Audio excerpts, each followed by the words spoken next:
በእኛ በኩል ሲሄዱ ለ20 ቤቶች እስከ 48% ቅናሽ ያገኛሉ። ዲያስፖራ ከሆናችሁ ቤት በመኪና ዋጋ ልጠቁማችሁ። ዲኤምሲ ሲመጡ ለዲያስፖራ ልዩ ትኩረት አለው። እስከ 48% ድረስ የባህል ቅናሽ ለ20 ቤቶች አዘጋጅተናል። ከ80% በላይ ዲያስፖራ በሰፈሩበት በዚህ መንደር ቤት መግዛት ካሰቡ ሁሉንም ፍላጎት ያሟላ ሪል ስቴት ዲኤምሲ ነው። በወር 30 ሺህ ብር ገቢ ካሎት ዲኤምሲ ያለ ስጋት ቤት ይግዙ። ዘመናዊ መኖሪያ ቤቶን ከ220 ሺህ ብር ቅድመ ክፍያ ጀምረው ይዋዋሉ። 60% የባንክ ብድር ያዘጋጀን ሲሆን ካሉበት በእጅ ስልክ ደውለው ከ8% ጀምሮ በመክፈል ቤቶን ይውሰዱ። ወዲያው በ3 ቀን ዲኤችኤል ካሉበት ሀገር እናደርሳለን። ከስቱዲዮ እስከ ባለ 4 መኝታ እንዲሁም ቅንጡ የንግድ ሱቆችን አዘጋጅተናል። መንደሩ በ65000 ካሬ ላይ ያረፈ ሲሆን 5 ሊፍቶች፣ 5 የመዋኛ ገንዳ፣ 5 የከርሰ ምድር ውሃ፣ 5 ባካፕ ጄነሬተር አለው። ዘመኑን በዋጀ በአልሙኒየም ፎርም ወርክ የግንባታ ጥበብ የሚገነቡ በመሆናቸው በአጭር ጊዜ ማስረከብ ዋና ግባችን ነው። እንደሚከፍሉት መጠን እስከ 35% ተጨማሪ ቅናሽ ተዘጋጅቷል። አስተውሉ። በእኛ በኩል ሲሄዱ ለ20 ቤቶች በስፔሻል ቅናሽ ይስተናገዳሉ። የድርጅቱን ስልክ በ0988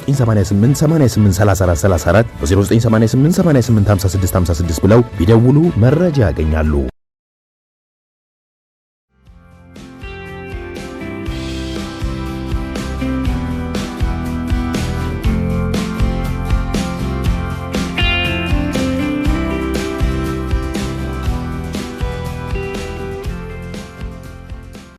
ለናስተልን ክቡራን ተመልካቾቻችን ሲሲያጊና ከሉዓላዊ ሚዲያም አርብ ሚያዝያ 24 2017 ዓመተ ምህረት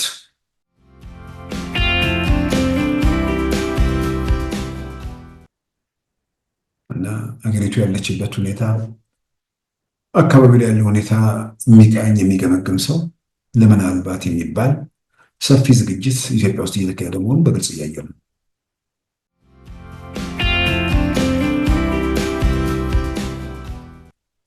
መብትና ግዴታዎችን ሲዘረዝር የኢትዮጵያ ተወላጅነት መታወቂያ ካርድ የያዙ የውጭ ዜጎች መብቶችና ገደቦች 5 መብቶች። በዚህ አዋጅ መሰረት የጸና የኢትዮጵያ ተወላጅነት መታወቂያ ካርድ ያለው ማንኛውም የውጭ ሀገር ዜጋ በዚህ አንቀጽ ስር የተዘረዘሩት መብቶች ተጠቃሚ ይሆናል በማለት ይዘረዝራል። በዚህ አዋጅ ውስጥ የኢትዮጵያ ተወላጅ የሆነ የውጭ ዜጋ ማለት የሌላ ሀገር ዜግነት ከመያዙ አስቀድሞ የኢትዮጵያ ዜግነት የነበረው ወይም ከወላጆቹ ወይም ከአያቶቹ ወይም ከቅድመ አያቶቹ ቢያንስ አንዱ በማናቸውም ጊዜ የኢትዮጵያ ዜግነትን ይዞ የነበረ የውጭ ዜጋ ሲሆን የኢትዮጵያን ዜግነት በመተው የኤርትራ ዜግነትን መርጦ የያዘን ሰው አይጨምርም ይላል።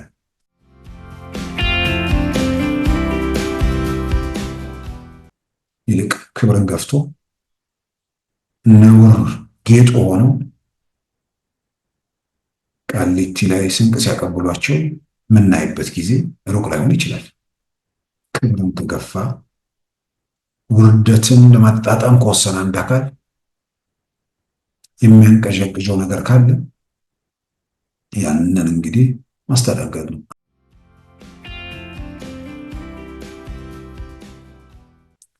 በዛሬ ፕሮግራማችን በእነዚህና በሌሎች ወቅታዊ ጉዳዮች ላይ ትኩረት አድርገናል። አሁን ወደ ዕለቱ ዜና እናመራለን። በትግራይ ውስጥ በአንድ ወቅት የማይታሰብ ነገር በአቶ ጌታቸው ረዳ እየተከወነ መሆኑን የቀድሞ የአሜሪካ ባለስልጣን ገለጹ። የቀድሞ የትግራይ ጊዜ አስተዳደር ፕሬዝዳንት አቶ ጌታቸው ረዳም በትግራይ ሊበራል ዴሞክራሲያዊ ፓርቲ መመስረታቸው ትኩረት እንደሚስብ በመጽሐፍ አስተያየታቸውን የሰጡት በአሜሪካ የውጭ ጉዳይ ሚኒስቴር የአፍሪካ ረዳት ሚኒስትር የነበሩት አምባሳደር ቴቦር ናጅ ናቸው። አምባሳደሩ በኤክስ ገጻቸው ባሰፈሩ ጽሑፍ ይህ የአቶ ጌታቸው እርምጃ በአንድ ወቅት በትግራይ ውስጥ የማይታሰብ እንደነበርና ህወሓት በትግራይ ውስጥ ሁሉንም ነገር ተቆጣጥሮ እንደቆየም አስታውሰዋል። አቶ ጌታቸው ረዳ ወደ አዲስ ፓርቲ መምጣታቸውን መነሻ በማድረግም ውድድር ጠቃሚ ነው ሲሉም አስተያየታቸውን ሰጥተዋል። የኢትዮጵያ የሀገር መከላከያ ሰራዊት የሰራዊት ምልመላ የሚያደርገው በፈቃደኝነት ላይ በተመሰረተ መስፈርት ብቻ መሆኑ ተገለጸ። በአንዳንድ ሪፖርቶች የግዳጅ ምልመላ እየተደረገ ነው በሚል የሚቀርበውን ክስ ያስተባበሉት የሀገር መከላከያ ሰራዊት ቃል አቀባይ ኮሎኔል ጌትነት አዳነ ከድሮን ጥቃት ጋር በተያያዘ በሰራዊቱ ላይ የሚቀርበውን ክስ ለመከላከያ ሚዲያ አስተባብለዋል። የሀገር መከላከያ ሰራዊት የሰራዊት ምልመላ እያደረገ ያለው እድሜን፣ ጤናን፣ ሚዛናዊ ተዋጽኦችን ጨምሮ ሌሎች የመመልመያ መስፈርቶችን መሰረት በማድረግ እንደሆነም አመልክተዋል። ይፋዊ ማስታወቂያ በዞንና በወረዳ ደረጃ እንዲሁም በመገናኛ ብዙሃን መሰራጨቱንም አስታውሰዋል። ከዚህ ውጭ የተካሄደ ምልመላ አለመኖሩን በጤናም ሆነ በእድሜ ረገድ ከተቀመጡ መስፈርቶች ውጭ ወደ ማሰልጠኛ የገባ ወጣት እንደሌለም አመልክተዋል። በዚህ ዙሪያ የሚቀርበው ትችትና ውንጀላ ተጨባጭነት የሌለው ነው ሲሉም አስገንዝበዋል። በሰላማዊ ሰዎች ላይ ድሮን ጥቃት ተፈጸመ በሚል የሚቀርበውን ክስ ሐሰተኛና ሆኖ ማያቅ ሊሆንም የማይችል ነው ያሉት ኮሎኔል ጌትነት አዳነ ድሮን ኢላማውን መርጦ መምታት የሚችል የቴክኖሎጂ መሳሪያ መሆኑንም አስታውሰዋል። የፋኖ ታጣቂዎች የእርስ በርስ መጠፋፋትና በመምህራን ላይ የሚፈጽሙት ግድያ መነጋገሪያ ሆኖ ስለወጣም ይህንን ለመሸፈን ሲሉ ንጹሐን በድሮን ተገደሉ የሚል ውንጀላ ጀመሩ ሲሉ ምላሽ ሰጥተዋል።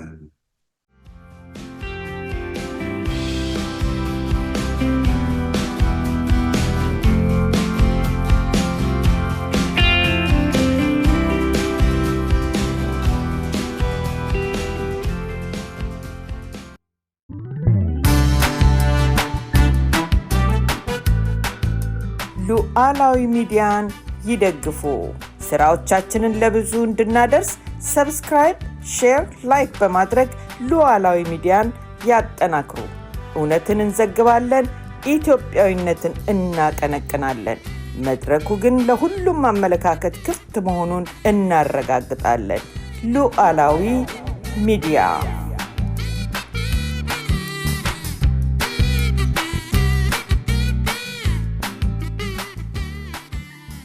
ክቡራን ተመልካቾቻችን በትናንትናው ዕለት የኢትዮጵያ የሚኒስትሮች ምክር ቤት የውጭ ሀገር ዜጎች በኢትዮጵያ ውስጥ ቋሚ ንብረት እንዲኖራቸው የሚደነግግ አዋጅ ወደ ፓርላማ መርቷል። የሚኒስትሮች ምክር ቤት በሙሉ ድምፅ ማጽደቁም ይፋ ሆኗል።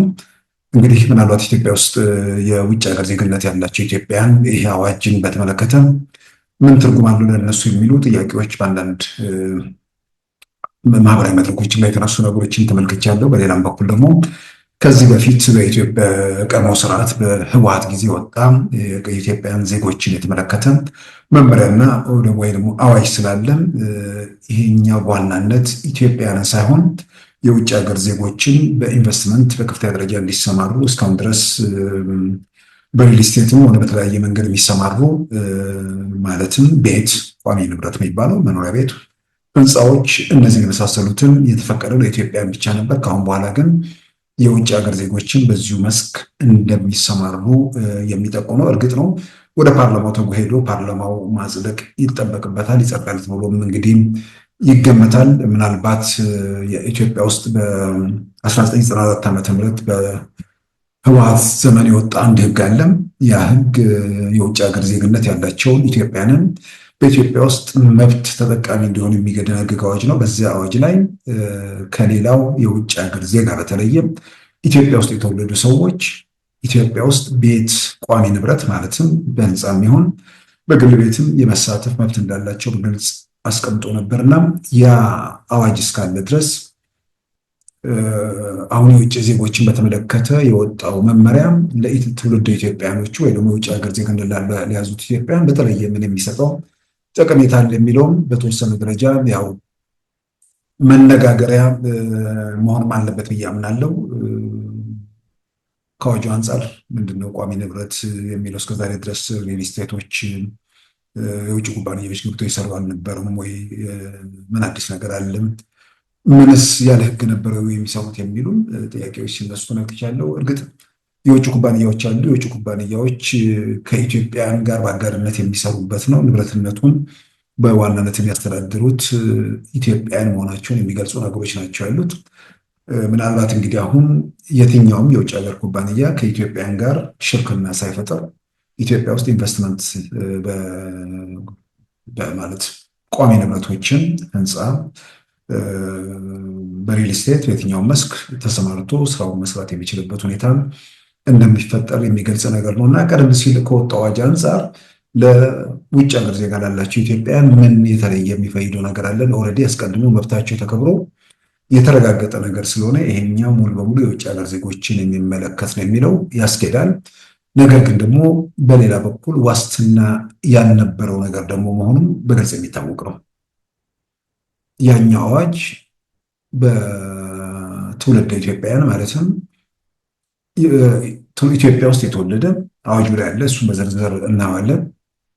ኢትዮጵያ ውስጥ የተወለደ ነገር ግን የውጭ ሀገር ፓስፖርት ወይ ደግሞ ዜግነት የወሰደ ሰው እንደ ኢትዮጵያዊ ዜጋ ቋሚ የማይንቀሳቀስ ንብረት ባለቤት መሆን የሚችልበት ሁኔታ ለመደንገግ የወጣ አዋጅ ነው።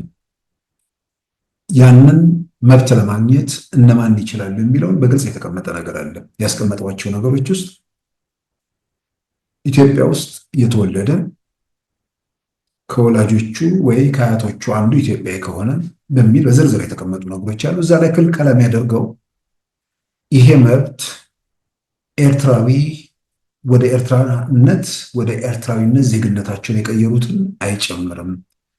ከዛ ውጭ ግን የትኛውንም የዓለም ዜግነት የወሰዱ ሰዎችን የሚያካትት ነው የሚለው። እርግጥ ነው ከኤርትራ ጋር የተነሳው ነገር ሁሉም ኤርትራዊ ኢትዮጵያዊ ዜጋ ስለነበር የትውልድ ኢትዮጵያዊነት ማስረጃ የሚባለው ለሁሉም ኤርትራዊ ምንድነው ዜግነቱ ለቀየረ ሁሉ ይሰጥ ይባል ሁሉም ኤርትራዊ የዛ መብት ተጠቃሚ የሚሆንበት ሁኔታ ስለሚፈጥር እዛ ላይ ያደረጉት ነገር ተገቢ ነው። ምክንያቱም የኢትዮጵያ አካል የነበረ በአንድ ወቅት ሁሉም ኢትዮጵያዊ ነበሩ። ከዛ በኋላ ኢትዮጵያ ኤርትራ ዜግነት የወሰዱ ስለሆኑ ያንን በተመለከተ እዛ ላይ ብቻ ገደቦች ይደረጋል። ነገር ግን ገደቦችን ሲደረግ ደግሞ ለምሳሌ የውጭ ሀገር ዜጋ ሆነው ትውልደ ኢትዮጵያዊ ከውጭ ሀገር ዜጋ ጋር ጋብቻ ፈጽሞ ከሆነ እሱ ኢትዮጵያዊ ከሆነ ሚስትየው የውጭ ሀገር ዜጋ ብትሆንም ዜግነቱ ምንድነው የየሎ ካርድ የሚባለው ወይ ደግሞ ቢጫውን የንብረት ባለቤት የሚያስችለውን ብቻ አይደለም፣ የተለያዩ መብቶች አሉት። ያንን የሚያረጋግጠውን ሚስቱ ወይ ባሏ ሊያገኙ ይችላሉ። እዚህ ላይ ግን ያገባው ሰው ኤርትራዊ ወይ ደግሞ ኤርትራዊት ብትሆን እንኳን ቀደም ሲል ምንድነው ዜግነት የቀየሩት ወደ ኤርትራ የሆኑትን አይጨምርም የሚለው ነገር እንደጠበቀ ሆኖ ግን እዚህኛው ጋር ሲመጣ ሰውየው ኢትዮጵያዊቱ ያገባችው ወይ ደግሞ ኢትዮጵያዊ ያገባት ኤርትራዊ ከሆነች ለእሷም ጭምር ዜግነቱ ይሰጣል በሚል በግልጽ የተመለከተ ነገር ነው። ምናልባት ለአዋጁን መንፈስ ግልጽ ለማድረግ አንዳንዶቹን አያቸዋለሁ ባጭሩ። በዛ ደረጃ በግልጽ የተቀመጠ አዋጅና መመሪያ እስካለ ድረስ ዋስትና የሚሰጥ ነገር ነው።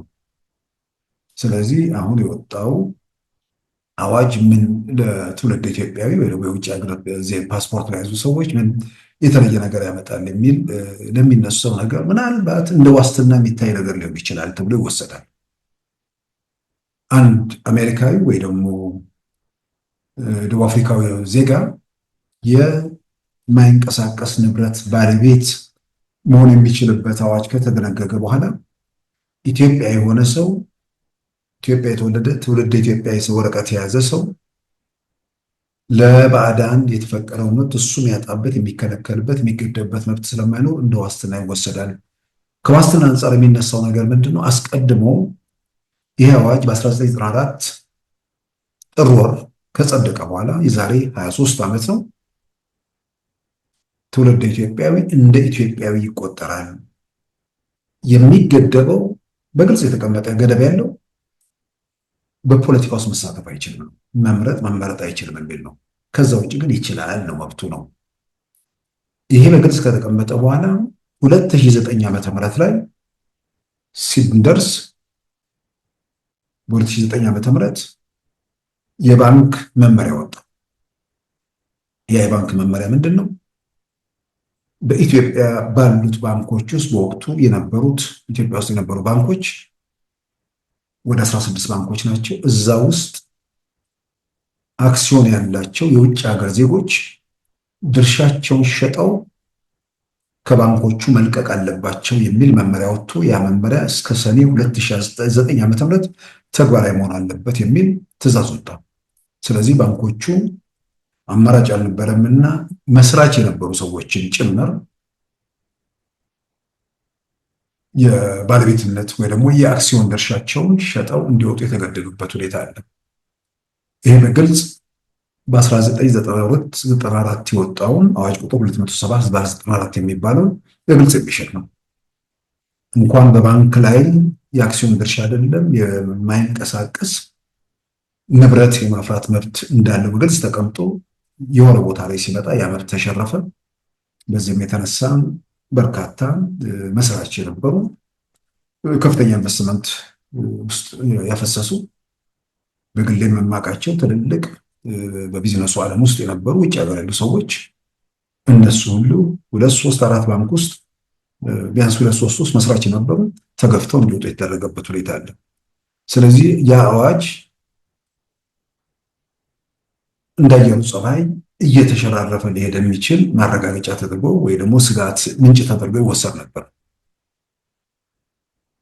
አሁን ይሄኛው የውጭ ዜጎች መብት ሲፈቀድ በኢትዮጵያ ረገድ ያለውን ነገር የበለጠ ማረጋገጫ የሚሰጥ ተደርጎ ነው መወሰድ ያለበት። ያንን መብታቸው ኢትዮጵያኖቹ የውጭ ዜግነት ቢወስዱ የማይንቀሳቀስ ንብረት ባለቤት ትሆናላችሁ ተብለው፣ ነገር ግን የማይንቀሳቀስ ንብረት ሳይሆን ከዛ ያነሰውን ነገር በባንክ ውስጥ ያላቸውን ድርሻ እንደ የውጭ ሀገር ዜጎች ስለሆናችሁ በባንክ መሰማራት አትችሉም ተብለው እንዲወጡ የተደረገበት ሁኔታ ስላለን ከአዋጁ ጋር ግልጽ ተቃርኖ ነው። የዛን ጊዜ የነበረው መከራከሪያ አንዱ ይሄ ነው።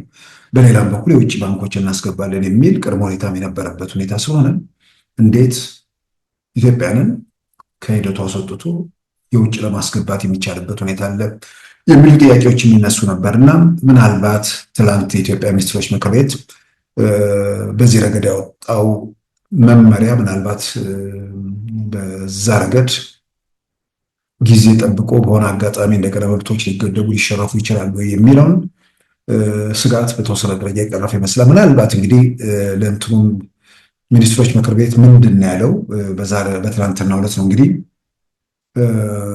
እዛ ላይ የቀረበውን ሚኒስትሮች ምክር ቤት ባወጣው ማስታወሻ ላይ የቀረበውን መልከት የውጭ ዜጎች የማይንቀሳቀስ ንብረት ባለቤት ወይም ባለይዞታ የሚሆኑበትን አግባብ ለመደንገግ የወጣው ረቂቅ አዋጅ ሌላው ምክር ቤቱ የተወያየበት አጀንዳ ነው።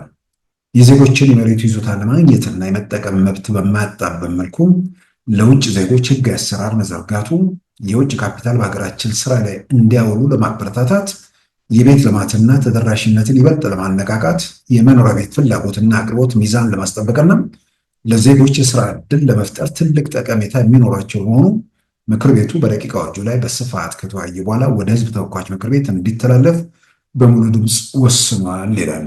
እንግዲህ እዚህ ላይ ወደ ኢትዮጵያኖቹ ወይ ደግሞ ትውልደ ኢትዮጵያኖች እንመጣለን። ነገር ግን እዚህ ላይ በተቀመጠው በቤት ልማት ውስጥ ይሳተፋሉ ማለት በዚህ በሪል ስቴት በስፋት መግባት የሚችሉበት ሁኔታ ይኖራል ማለት ነው።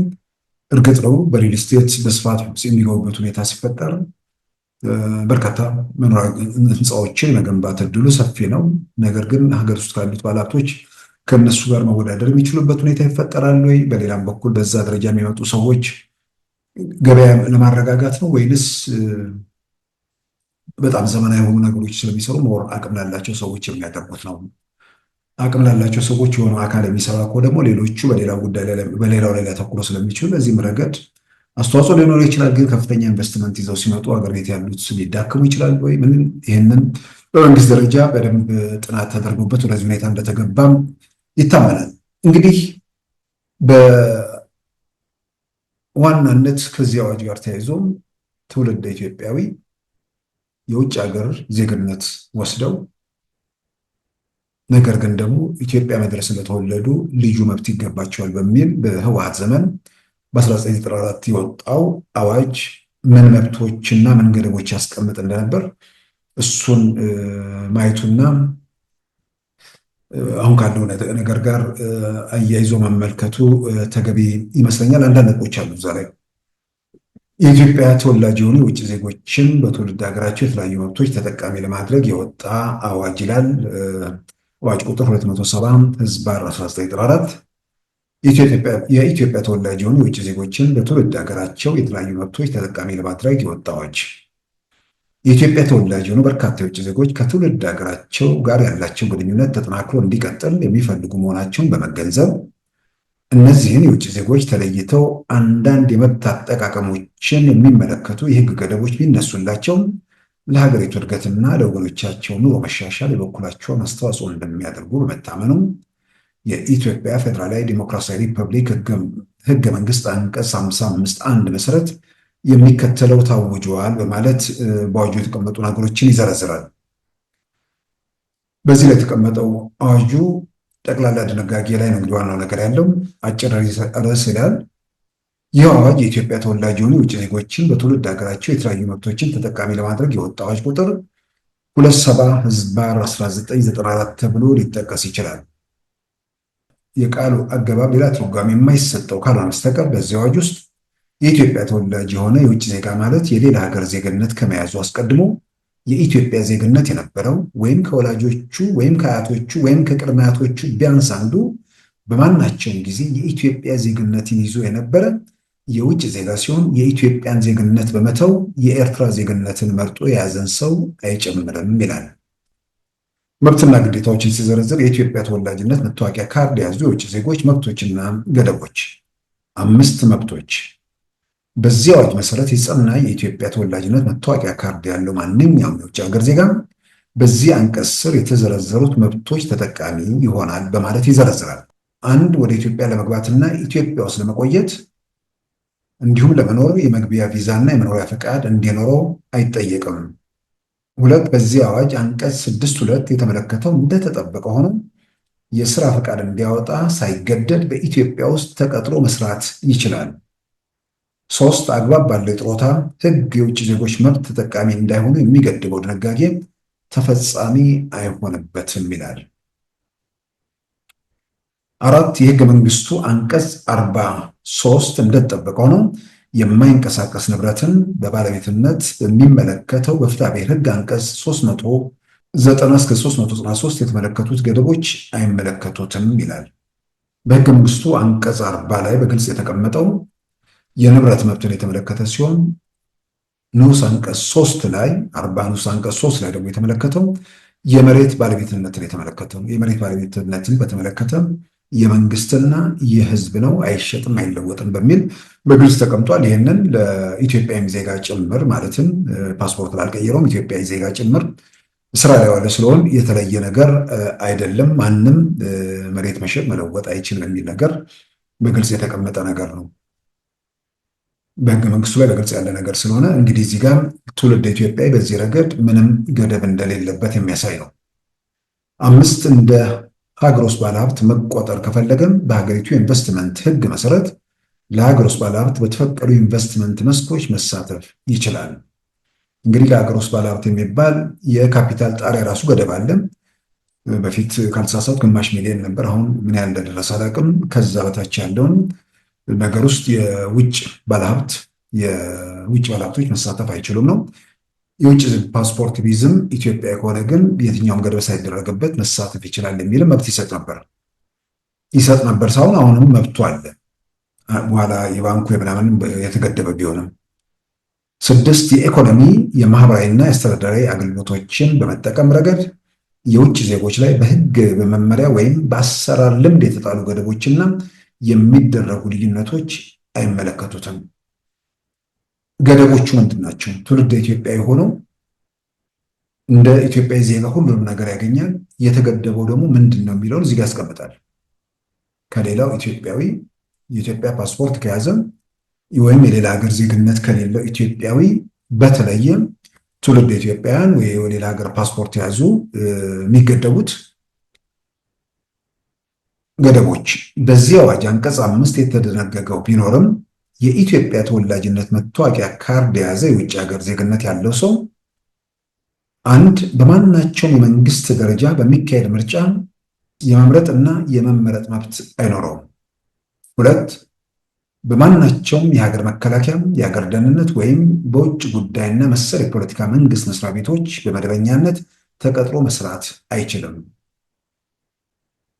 መታወቂያ ካርዱን የሚሰጡት እነማን እንደሆኑ፣ መታወቂያ ካርዱ እንዲሰጥ ስለሚቀርብ ማመልከቻ፣ የመታወቂያ ካርዱ ጸንቶ የሚቆይበት ጊዜ፣ ክፍያ የሚሉ ድንገትኖች አሉ፣ የአዋጁ ክፍሎች አሉ። ከዛ ውጭ መታወቂያ ካርዱን ስለመመለስ የተዘረዘሩ ነገሮች አሉ። ምናልባት እሱ ያለው ነገር ማንኛውም የኢትዮጵያ ተወላጅነት መታወቂያ ካርድ የያዘ የውጭ ሀገር ዜግነት ያለው ሰው በማናቸውም ጊዜና ምክንያት መታወቂያ ካርዱን መመለስ ይችላል፣ በራሱ ፈቃድ ማለት ነው። 2. የዚህ አንቀጽ ንዑስ አንቀጽ 1 እንዳለ ሆነ መታወቂያ ካርዱን የመለሰ ሰው ካርዱን በተጠቀመባቸው ጊዜያት የገባቸው ውሎች ወይም ሌሎች ግዴታዎችን የማክበርና የመፈጸም ግዴታ ወይም ኃላፊነት አለበት ይላል። መታወቂያ ካርድ የሚሰረዝበት ሁኔታ መኖሩንም ይዘረዝራል። ሚኒስቴሩና ባለስልጣኑ በጋራ ሲወስኑ የመታወቂያ ካርዱ በሚከተሉት ምክንያት በአንዱ ሊሰረዝ ይችላል። አንድ መታወቂያው የተገኘው ሌላ ሰው መስሎ በመቅረብ ወይም ስለራሱ ትክክለኛውን ነገር በመደበቅ ወይም የተሳሳተ ማስረጃ በማቅረብ ከሆነ። ሁለት የመታወቂያው ባለቤት በሽብርተኝነት ወይም የተከለከሉ እጾችን ወይም የጦር መሳሪያዎችን በማዘዋወር ወንጀል ጥፋተኛ ሆነው ከተገኘ። ሶስት የመታወቂያው ባለቤት ከኢትዮጵያ ጋር በጦርነት ላይ ያለ ሀገር ዜጋ ከሆነ ወይም ይህንን አይነቱን ሀገር በፈቃደኝነት የሚረዳ ሰው ከሆነ። አራት የመታወቂያ ባለቤት ለሌላ ሀገር መንግስት በመደበኛ ውትድርና ወይም የደህንነት ስራ ማገልገሉ ከተረጋገጠ።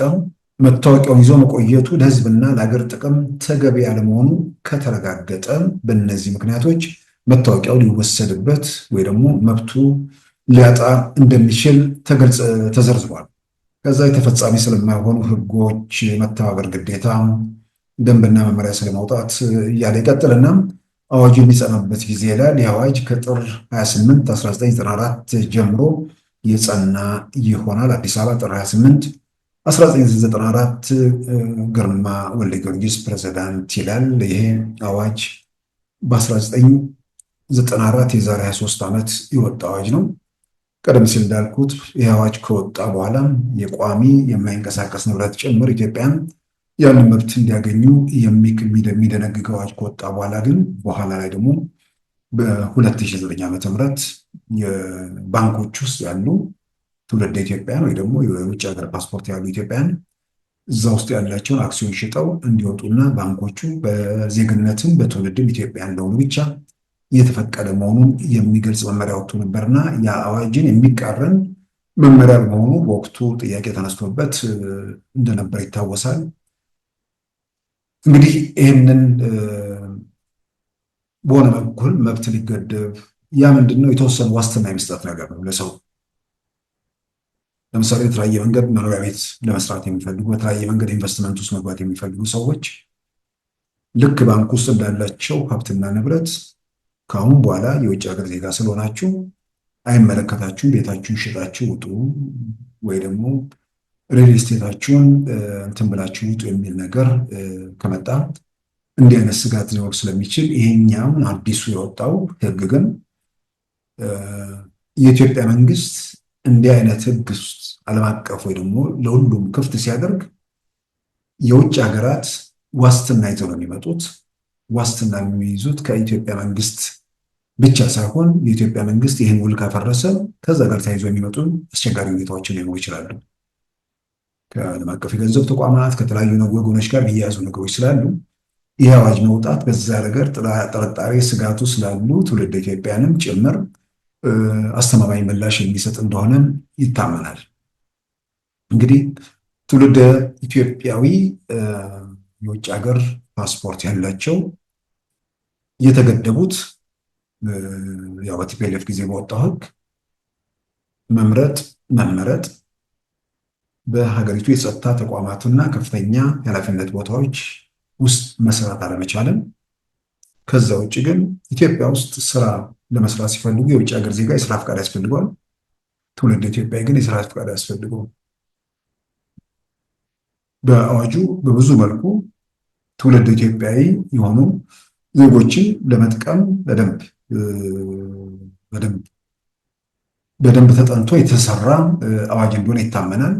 ነገር ግን ያን አዋጅ የሚቃረን ነገር በኋላ 2009 ላይ መምጣቱ ስጋት መፍጠሩ ደግሞ ማጠራጠር ነው። ይህን አዋጅ በተመለከተ አንዳንዶች ከዛም አልፈው መሄድ የሚፈልጉ አሉ። ሁሌም አይገባኝ አሁን ከምንድነው ጥምር ዜግነት ጋር ተያይዞም በዚሁ ከዚህ ቀደም ተከራክረንበታል። ጥምር ዜግነት ኢትዮጵያ ውስጥ አትፈቅድም። ጥምር ዜግነቱ ግን በሌላ በኩል ደግሞ ምላሽ አግኝቷል። አንድ ትውልደ ኢትዮጵያዊ የሆነ ሰው ኢትዮጵያዊ ዜጋ ከሚያገኘው መብት የቀነሰበት ነገር ካለ ኢትዮጵያ ፖለቲካ ሂደት ውስጥ መሳተፍ ነው። ወደ ፖለቲካ ፓርቲ ገብቶ እዛ ላይ እንቅስቃሴ አድርጎ ለሀገር የተሆነ ነገር አስተዋጽኦ አደርጋለሁ፣ ወደ ፓርላማም ገብቼ የሆነ ፓርቲ አደራጅቼ የሆነ ነገር ፈጽማለሁ ነው። አንድ ሰው እዛ ደረጃ ደግሞ ከቆረጠ አስተዋጽኦ አደርጋለሁ ካለ ዜግነቱን የኢትዮጵያ ዜግነቱን መልሶ መውሰድ ነው። ምክንያቱም እንደ ኢትዮጵያዊ በተወለዱበት ሀገር አንዳንዶቹ ደግሞ በአቅምም በምንም ከብዙ ኢትዮጵያን በተሻለ አስተዋጽኦ እያደረጉ ያሉበት ሁኔታ ነው። ግን የውጭ ሀገር ዜጎች ናቸው። ሀገራቸው ላይ ከሌላው ኢትዮጵያ የእኩል መብት ተጠቃሚ መሆን አለባቸው። ስለዚህ በዚህ ረገድ የአዋጅ ቁጥር 27/1994 መልስ ይሰጣል። ምንም ከሌላው ኢትዮጵያ የተለየ ነገር የሚገድም ነገር ካለ በምርጫ ሂደት ውስጥ ማለፍና መምረጥና መመረጥ ነው።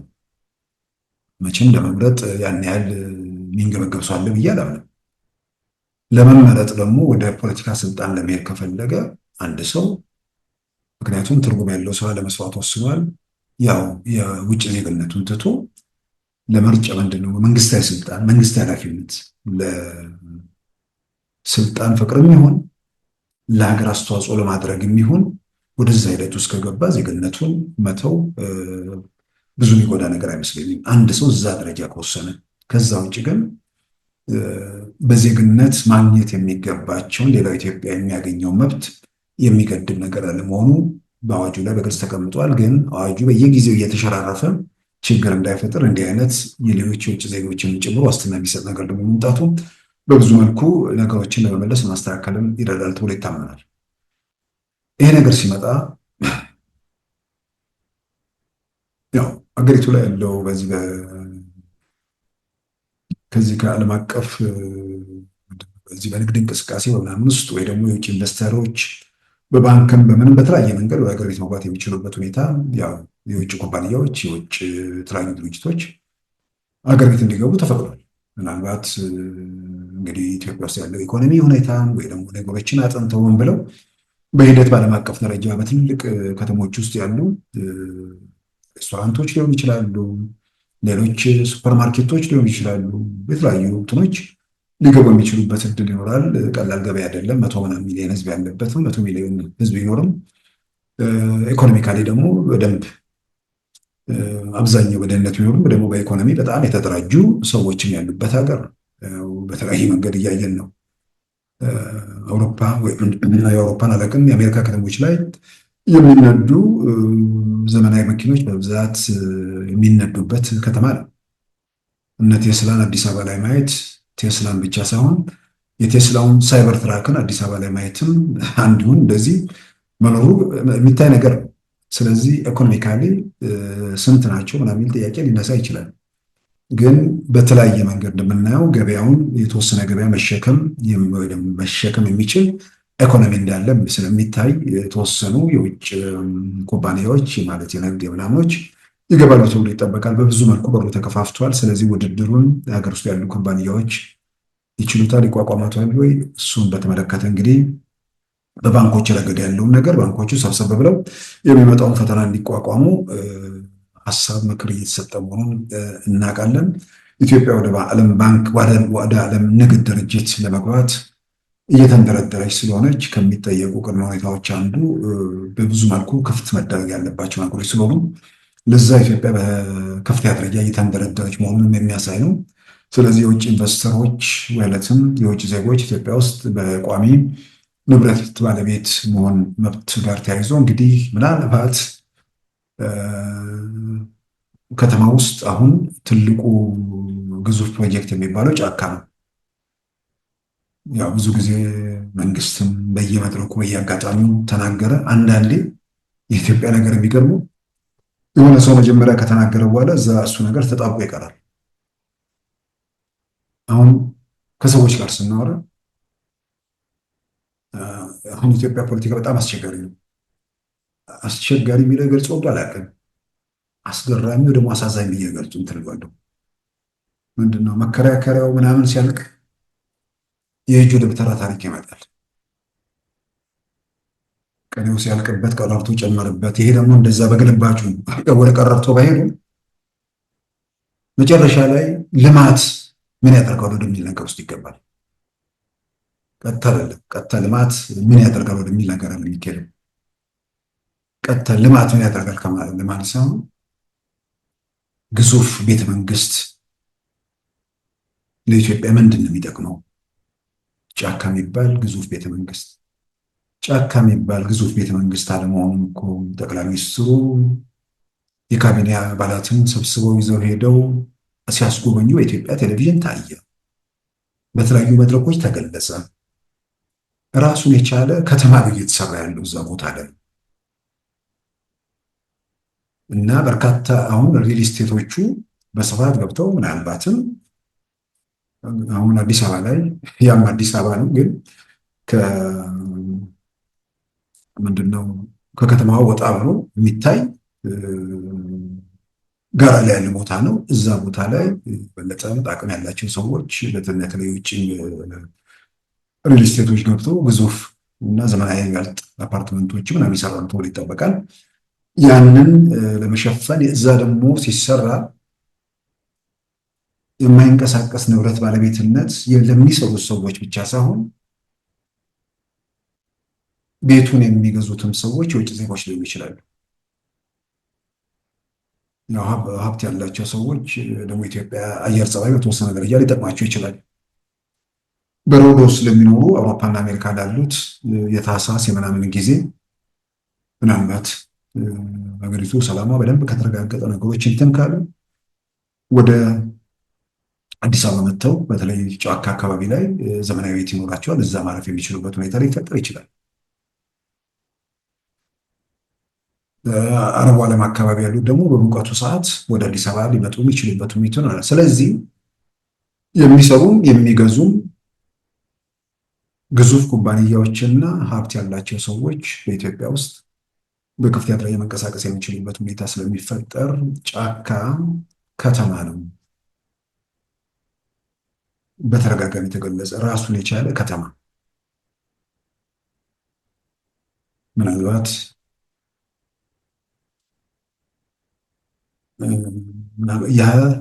የባለጸጎች ከተማ ሊሆን ይችላል።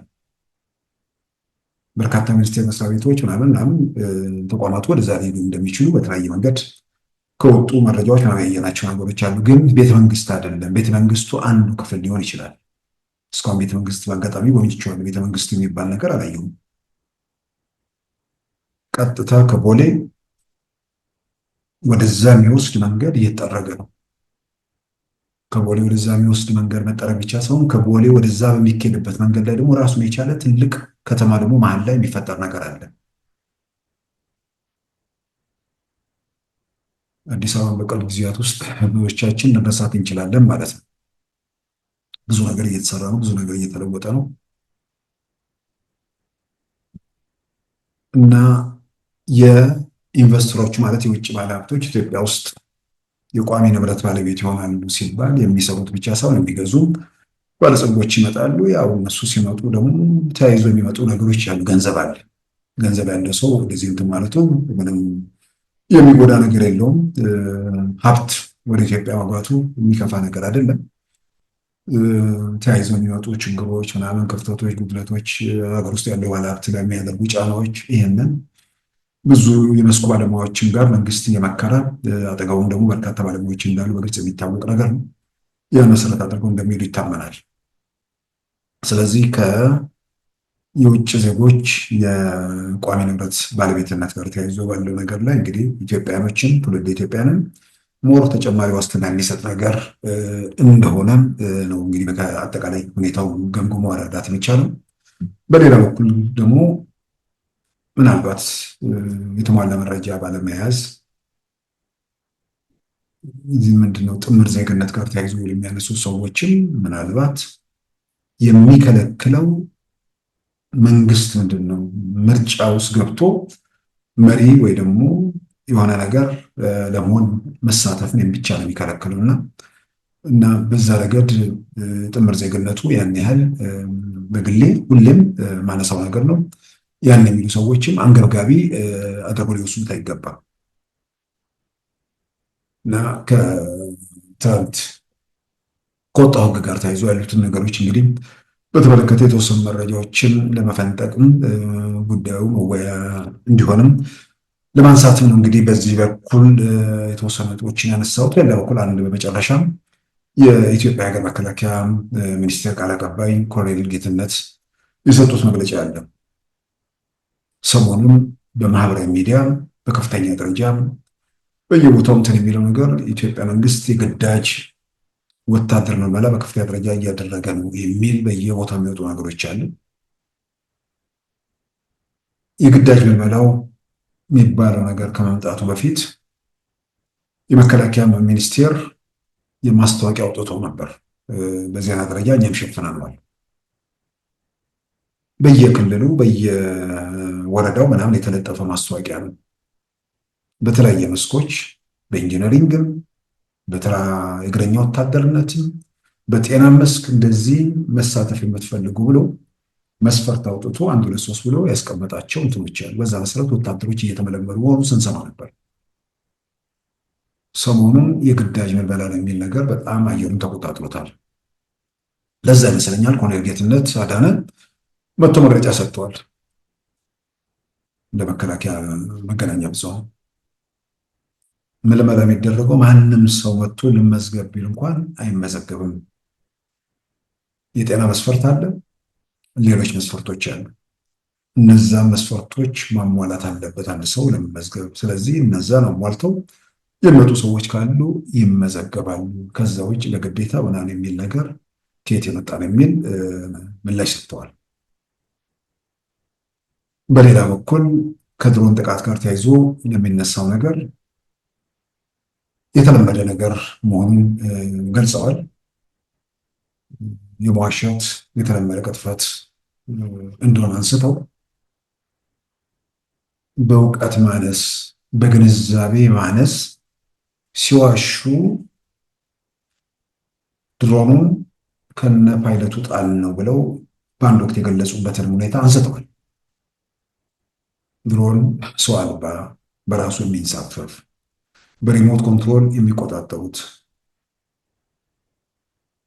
መሆኑን ባለማወቅ ከነ ፓይለቱ ማረክ ነው ወይ ደግሞ እንትን ጣል ነው የሚባል ነገር መነሳቱን እሱን ገልጸው በአሁኑ ሰዓት የድሮን ጭፍጨፋ በሚል በዋናነት እየተነገረ ያለው በአንድ በኩል አየሩን እየተቆጣጠረ ያለው የእርስ በርስ ውጊያቸው ኮሎኔል ጌትነታቸው የሚሉት፣ በሌላም በኩል ንጹሐንን መምህራንን እየገደሉ መሆናቸው ከፍተኛ የህብረተሰቡ መነጋገሪያ እየሆነ ስለወጣም ይህን ለማስቀየስ ንጹሐን ተጨፈጨፉ በድሮን የሚል ነገር እያመጡ ነው። ድሮን ጥቃት የሚፈጽምበትን እየቀረጸ ጥቃት የሚፈጽም መሳሪያ መሆኑን ኢላማውን የመለየት ኢላማውን እየቀረጸ ድርጊቱን ወይ ደግሞ ጥቃቱን እንደሚሰነዘር በመግለጽ በዚህ ነገር የሚወጡ መረጃዎችን የተዛቡ መሆናቸውን ህብረተሰቡ እንዲገነዘብ በሚል የሰጡት መግለጫ ነው። እንግዲህ ግዳጅ ምልመላ እየተካሄደ ነው፣ እየተካሄደ አይደለም፣ በመንግስት ደረጃ የተሰጠውን ሰምተናል። በሌላ በኩል እንግዲህ በማህበራዊ ሚዲያ የሚነገረውንም እየሰማን ነው። የምንመዘንባቸው ነገሮች አሉ። በአንድ በኩል በግል በራስ ጥረት ምን እየተካሄደ ነው የሚለው መሞከር፣ በዛ ደረጃ እውነት ለመናገር እስካሁን የግዳጅ የሚል ነገር አልሰማሁም። በሌላም በኩል ማስታወቂያ አስቀድሞ ወጥቶ ምልመላ እየተካሄደ መሆኑን ሰምተናል፣ ዜናም ሰርተነዋል። ስለዚህ በዚህ ደረጃ እየተካሄደ ባለው ነገር ላይ ማስታወቂያ አስቀድሞ ከወጣ በሌላም በኩል የሚወጡ ነገሮች ማለት ግዳጅ መሆኑን የሚያሳዩ ነገሮች ማህበራዊ ሚዲያ ላይ ከመገለጾች በሌላ መንገድ ስለማንሰማ ማህበራዊ ሚዲያ ላይ ደግሞ መዋሸት ነውር ሳይሆን የተቀደሰ ቋሚ ተግባር ሆኖ በመገኘቱ አንዳንዶቹ ደግሞ በየቀኑ በእንዲህ አይነት ነገር ውስጥ እየቀጠሉ በመሆናቸው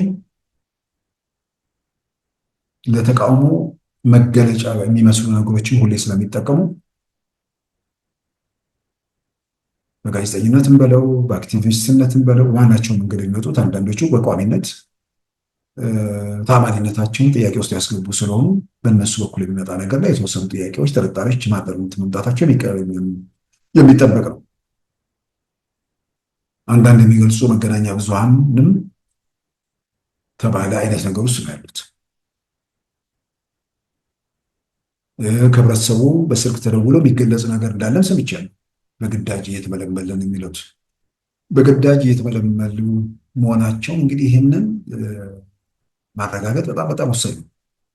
አንድ የማይታወቅ ሰው የሆነ ከተማ ውስጥ ያለ ሰው ስልክ ደውሎ ኦሮሚያ ላይ አንድ የሸኔ ደጋፊ ደውሎ ቢናገር፣ አማራ ክልል አንድ የፋኖ ደጋፊ ደውሎ ቢናገር ያንን በምን ማረጋገጥ ይቻላል? እንደተባለው ደግሞ መንግስት በጠበቀው መጠን ሰው ስላልገባለት እንደዛ አድርጎም ከሆነ ደግሞ መጣራት አለበት፣ መመርመር አለበት፣ መፈተሽ አለበት። ግን እንዳልኩት ያሉ እውነታዎች የሚባለውን የሚያረጋግጡ ሳይሆኑ በተወሰነ ደረጃ ወጣቶች በከፍተኛ ቁጥር ወደ ጥቅም ማሰልጠኛ ሲሉ የምናይበት ነው። ከዚሁ ጋር አያይዘው የዓመቱ ቀልድ የሚሆንብኝ ሰራዊቱን የፋኖ ተዋጊዎች በቃ ስለጨረሱት በቃ አሁን ተጨማሪ ወታደር መንግስት እየመለመለ ነው፣ በቃ እንዳለ ወታደሩ አልቆበታል ብለው የሚሰጡትን አስተያየት ምናምን እያየሁ ነው። የሚጽፉትን እየተመለከትኩ ነው። እኔ የሚከተሏቸውን ሰዎች በምን ያህል መጠን እንደሚንቁ ነው የሚገርመኝ።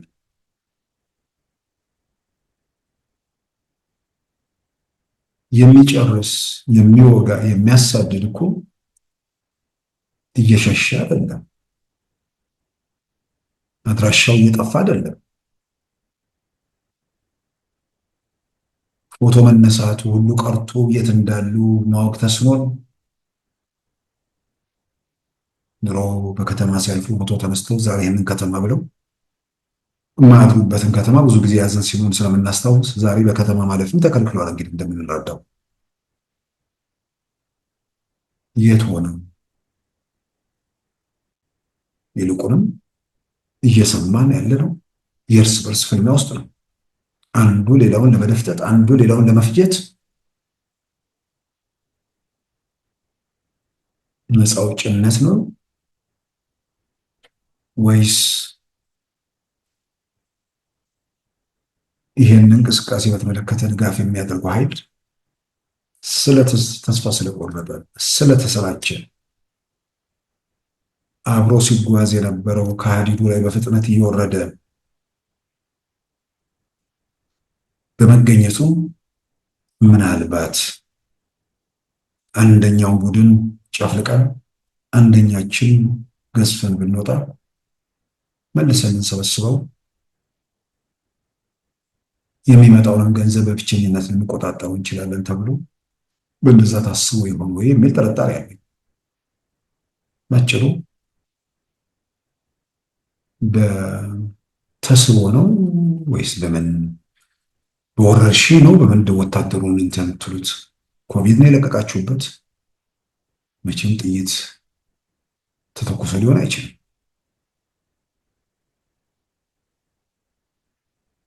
እና ሀገሪቱ ያለችበት ሁኔታ አካባቢ ላይ ያለው ሁኔታ የሚቃኝ የሚገመግም ሰው ለምናልባት የሚባል ሰፊ ዝግጅት ኢትዮጵያ ውስጥ እየተካሄደ መሆኑን በግልጽ እያየ ነው። ወደ ግጭት ወደ ቀውስ እንደማያመራ ተስፋ አደርጋለሁ። ወደ ግጭት ወደ ቀውስ ሳያመራ ደግሞ እልባት እንዲያገኝ በግሌ ከመራመኛለሁ። ይህ እንዲሆን ደግሞ የተንጠለጠሉ ምላሽ ያላገኙ ስጋት ወይ ጥርጣሬ ወይ ደግሞ ያልተፈቱ ነገሮችን መፍታትና በሰጥቶ መቀበል ዘላቂ ሰላምን ማረጋገጥ ለትውልድ የሚሻገር ሰላም እዛ ላይ ስራ መስራት ደግሞ ከአካባቢው ከኢትዮጵያና ከኤርትራ መንግስታት የበለጠ የሚጠበቅ ነገር ነው። ይህን ብሎ አሁን ኤርትራ እንትኖች ደጋፊዎች አካባቢ ማያቸው ነገሮች አሉ። ስሜት መጥፎ ነው። ምኞትም በድርጊት ይገለጻሉ የሚለውን ደግሞ መገምገምም ተገቢ ነው። ይልቁንም የንግግር አማራጭን በኢትዮጵያ ወገን እንዳለ በተደጋጋሚ ተገልጿልና በንግግር የማይፈታ በንግግር የማይደረስበት ነገር እንዳለ ተገንዘቡ። በዛ ረገድ ወደ ንግግር የኤርትራ መንግስትም ወደ ውይይት ወደ መግባባት እንዲመጣ በሰጥቶ መቀበል ሁለቱ ሀገር ሁለቱ ህዝብ መጠቀም ብቻ ሳይሆን በዘላቂነት ተደጋግፎ መሄድ የሚችልበት ሁኔታ መሰረት መጥረግ እዛ ላይ ስራ መስራት ነው።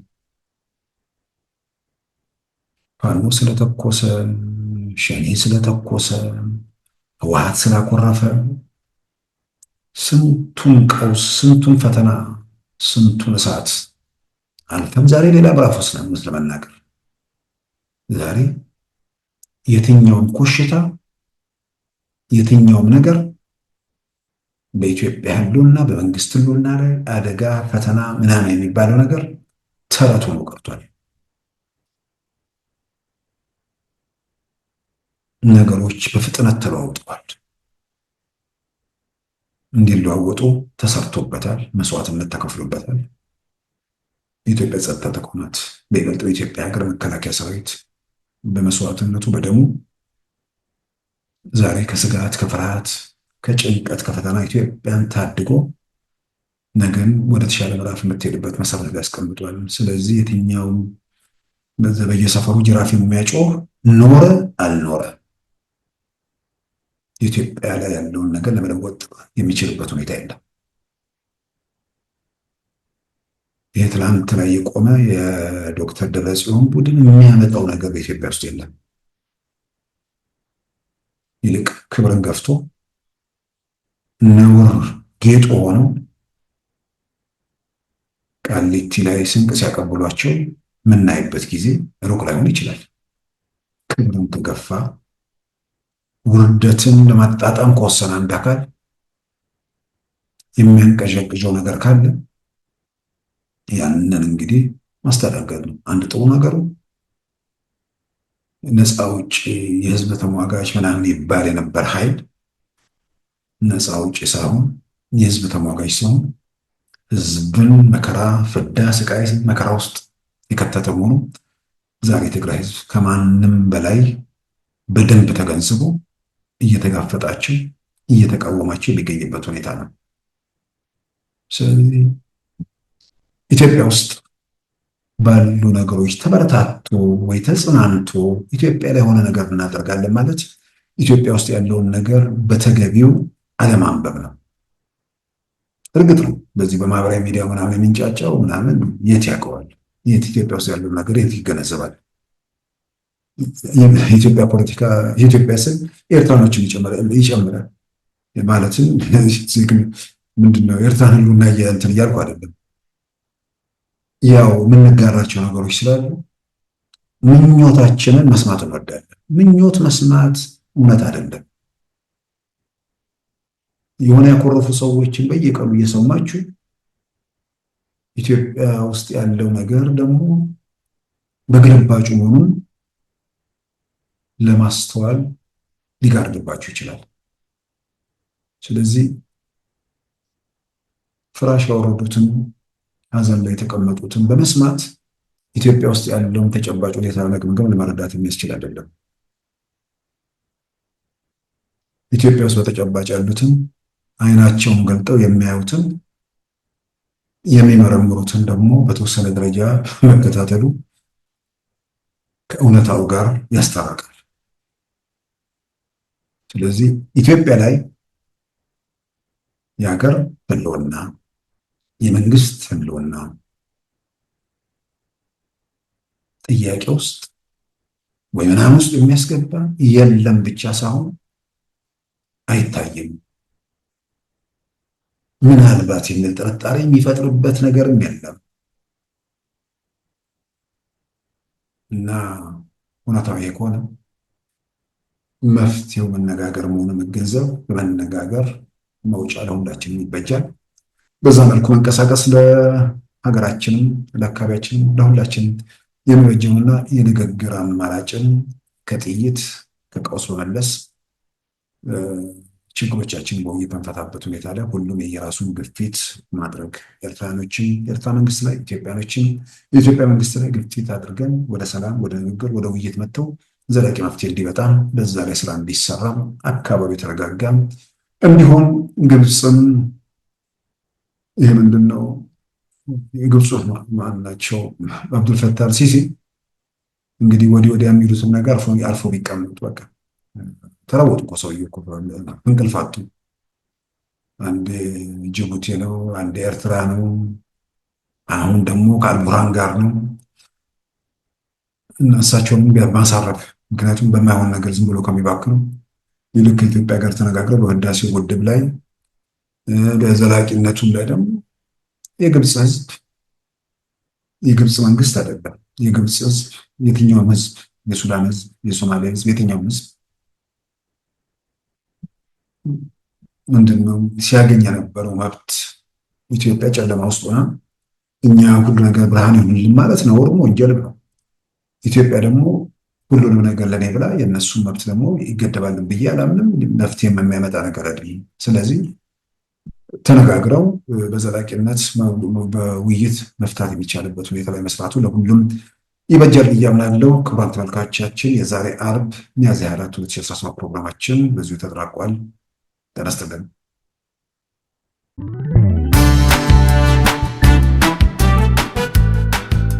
ሉዓላዊ ሚዲያን ይደግፉ። ስራዎቻችንን ለብዙ እንድናደርስ ሰብስክራይብ፣ ሼር፣ ላይክ በማድረግ ሉዓላዊ ሚዲያን ያጠናክሩ። እውነትን እንዘግባለን፣ ኢትዮጵያዊነትን እናቀነቅናለን። መድረኩ ግን ለሁሉም አመለካከት ክፍት መሆኑን እናረጋግጣለን። ሉዓላዊ ሚዲያ